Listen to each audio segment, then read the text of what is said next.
ان تمام معاملات سے بچوں کو کیسے بچایا جائے اور والدین کو کیا کرنا چاہیے، اس حوالے سے ہم بات کریں گے۔ ہمارے ساتھ موجود ہیں ماہر نفسیات نوشین شہزاد صاحبہ۔ السلام علیکم جی۔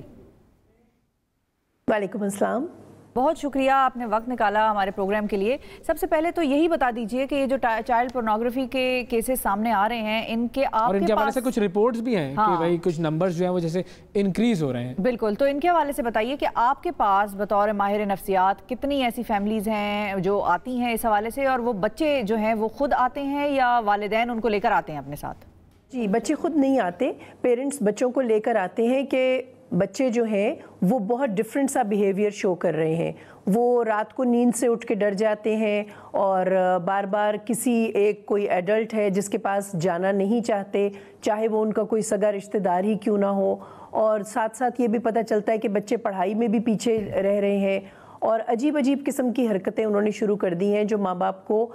فوراً نوٹس میں آ جاتی ہیں۔ تو پھر جب ماں باپ ان کو لے کر آتے ہیں، پہلے چائلڈ جو ڈاکٹر ہوتا ہے، چائلڈ اسپیشلسٹ، اس کو دکھاتے ہیں۔ چائلڈ اسپیشلسٹ عموماً چائلڈ سائیکالوجسٹ کو ریفر کر دیتے ہیں۔ پھر ہمارے پاس جب یہ کیس آتا ہے یا اسکول سے آتے ہیں کہ بچے ڈفرینٹ بیہیو کر رہے ہیں اور کچھ ایسی حرکتیں انہوں نے کی ہیں جو سیکشولیٹی کے حساب سے، ان کی عمر کے حساب سے 7-8 سال کے ہیں، بہت ہی نازیبا حرکتیں ہیں، اور وہ یہ پوچھنا چاہتے ہیں کہ اس کی کیا وجہ ہے۔ تو اس وقت ہمیں معلوم ہوتا ہے کہ ہم جب اس بچے کو لیتے ہیں اور اس کی ٹیسٹنگ کرتے ہیں تو عموماً ٹیسٹنگ میں کچھ انڈیکیشنز آ جاتی ہیں۔ جو ہم سائیکو ایجوکیشنل اسیسمنٹ کرتے ہیں وہ ایک کافی واسٹ ایریا ہے، اور اس میں بچہ ایسی باتیں کچھ بتا دیتا ہے جس سے پتہ چلتا ہے کہ بات اس طرف کو جا رہی ہے۔ اس کے بعد ہم اس سے کچھ ڈرائنگز بنواتے ہیں اور بچے سے بات کرتے ہیں اچھے ماحول میں، سیف ماحول میں، تو پھر بچہ بتاتا ہے، اشارتاً بتاتا ہے، وہ بہت تفصیل سے نہیں بتا پاتا۔ بعض مرتبہ بچے کو ہم پینٹنگ میں لگاتے ہیں، وہ پینٹنگ کر رہا ہوتا ہے، پینٹنگ کرتے کرتے یا کوئی کہانی پڑھتے پڑھتے وہ ایک دم کچھ بول دیتا ہے۔ تو جب وہ بول دیتا ہے پھر اس بات کو بہت آرام سے جب آگے لے کے جایا جاتا ہے تو انڈیکیشن بھی پتہ چل جاتی ہے، جس شخص نے اس کے ساتھ یہ سب کچھ کیا ہوتا ہے سیکشول ابیوز، وہ بھی سامنے آ جاتا ہے۔ اور عموماً یہ ہوتا ہے کہ جب ہم ماں باپ کو بتاتے ہیں تو ان کا پہلا ریئیکشن ڈینائل ہوتا ہے، وہ ایک بہت ہی عجیب و غریب سے ڈینائل میں چلے جاتے ہیں کہ نہیں ایسا نہیں ہو سکتا، فلاں تو بہت اچھا ہے، فلاں تو بہت نیک آدمی ہے، ہو سکتا ہے بچے کو خواب آیا ہو، یعنی عموماً بات کو اس طرف لے جایا جاتا ہے۔ اس کے بعد ہم پیرنٹس کے ساتھ ایک جو 2-3 سیشنز کرتے ہیں جن میں ان کو گائیڈ کرتے ہیں کہ بچے کو پروٹیکٹ کیسے کرنا ہے۔ تو اگر وہ پیرنٹس ہماری بات مانتے ہیں تو ہم دیکھتے ہیں کہ دھیرے دھیرے بچہ ٹھیک ہونے لگا ہے، اور مگر اگر اس بچے کے ساتھ ریپیٹڈلی یہ ہوا ہے اور مسلسل بہت دیر تک ہوتا رہا ہے تب اس کے بیچ میں کچھ ذہنی امراض پیدا ہو سکتے ہیں۔ ٹھیک ہے، اچھا یہ تو آپ نے اچھا کیا کہ آپ نے چھوٹے بچوں کے حوالے سے بات کر لی۔ میں بیسیکلی تو سوال ٹین ایجرز کے حوالے سے کر رہی تھی کہ ان کی کیا صورتحال ہوتی ہے وہ جب آپ کے پاس آتے ہیں، اور کیا وہ خود سے آ جاتے ہیں، مطلب ڈرے ہوئے ہوتے ہیں، کیا ان کی فیلنگز ہوتی ہیں اس وقت؟ جو پری پیوبسنٹ بچے ہیں وہ تو والدین کے ساتھ آتے ہیں، جو ٹین ایجر بچے ہیں وہ خوف زدہ ہو کر خود آتے ہیں، کیونکہ ان کو پتہ چلتا ہے کہ ان کو کوئی دھمکی دے رہا ہے کہ وہ اس کی جو ویڈیو ہے اس کو وائرل کر دیں گے، اور اس خوف سے وہ آتے ہیں۔ اور بعض بچے جو ہیں وہ آ کے بتاتے ہیں کہ ہمارے دوست نے خودکشی کر لی ہے، اور یہ بھی کیسز آئی ہیں سامنے، اور اب جو ہے ہم بھی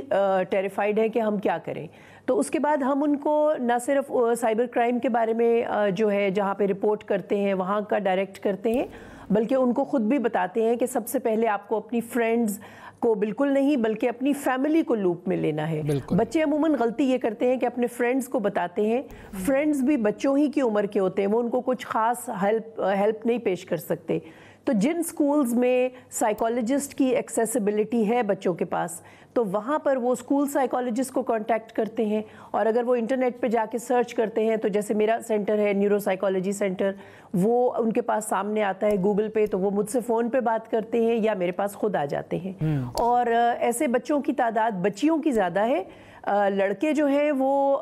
مجھے کم رپورٹڈ میرے پاس آئے ہیں۔ صحیح۔ اچھا، اب آپ نے جیسے کہا کہ والدین عموماً تو ڈینائل میں ہوتے ہیں، لیکن جب ان کو پہلی دفعہ پتہ چلتا ہے کہ اس طرح کا کوئی معاملہ ہے، اس طرح کی کوئی صورتحال ہے، اور آپ بلاتے ہیں ان کو اپنے پاس کنسلٹنسی کے لیے، کاؤنسلنگ کے لیے، تو اس وقت مزید اور کیا ان کے ذہن میں کنسرنز ہوتے ہیں؟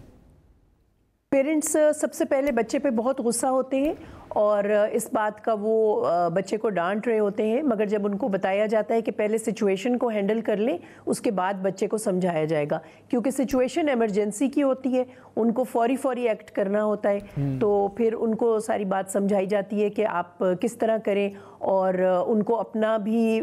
جو ہے جب وہ رپورٹ کر لیتے ہیں اور ان کی تھوڑی سی تسلی ہو جاتی ہے کہ اب جو ہے وہ آفینڈر کو پکڑا جائے گا، تو اس کے بعد وہ اپنی غلطی کو بھی سمجھتے ہیں کہ وہ بچوں کو یا تو دیکھ نہیں رہے ہوتے، یا پھر وہ پیرنٹس اتنا زیادہ کمپیوٹر سیوی نہیں ہوتے اور ان کو نہیں پتا ہوتا کہ بچہ جو ہے وہ انٹرٹینمنٹ یا ایجوکیشن کے لیے انٹرنیٹ نہیں یوز کر رہا، بلکہ بچے کو یوز کیا جا رہا ہے کسی اور کی انٹرٹینمنٹ کے لیے۔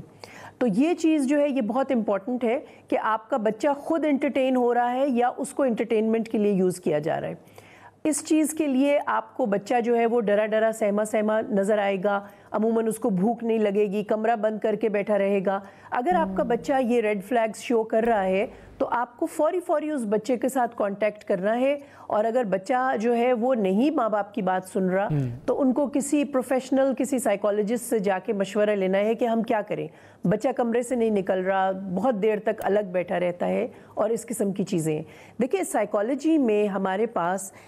پیڈوفیلیا کے نام سے ایک پورا ایک مینٹل ڈس آرڈر ہے جو کہ ریٹن ہے DSM-5 میں، اور اس کا کوڈ ہے 302.2 اگر کوئی سرچ کرنا چاہے۔ پیڈوفیلیا ایک ایسا مینٹل ڈس آرڈر ہے جس میں اس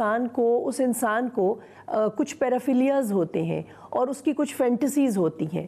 اور وہ ان فینٹیسیز کو پورا کرنے کے لیے نکل جاتا ہے۔